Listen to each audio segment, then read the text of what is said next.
Is it the same thing in improv? I mean, you build up these classes and then you kind of can find the talent within there.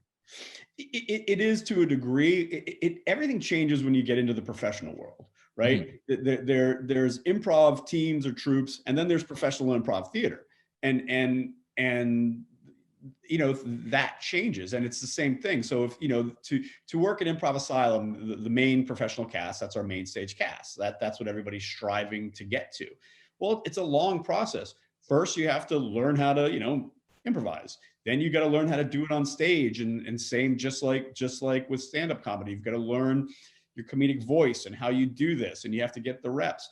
Then the difference is there's very limited opportunities for an improv comedian, right? A stand-up comedian, you look, you call, you go to shows, you do your open mics, you find out who's booking here. You're like, what? You're doing a show in Nashua? How do I get on that VFW show in Nashua? There's right. Yeah. I mean, there's Yeah. that's how that works. In improv, that's not how it works. It's a very closed environment with, if you think about it, incredibly few professional opportunities, right? In New England, it's Improv Asylum.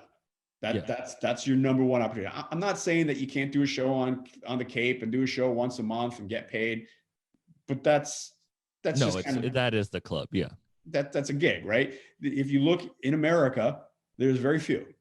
There's the Asylum in Boston. There's Second City in Chicago. There's the Groundlings in LA. There's 4-Day Weekend in Dallas Fort Worth. There's Brave New Workshop in Minneapolis, St. Paul, Second City in Toronto. It's kind of it. Yeah. UCB to a degree, but they don't pay and they're imploding and they're a terrible model. I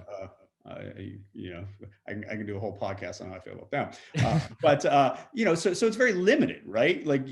So what happens is, to do it professionally, you usually have to, you have to say, all right, I'm going to try to make it through the ranks of Theater X, Improv Asylum, Second City, whatever.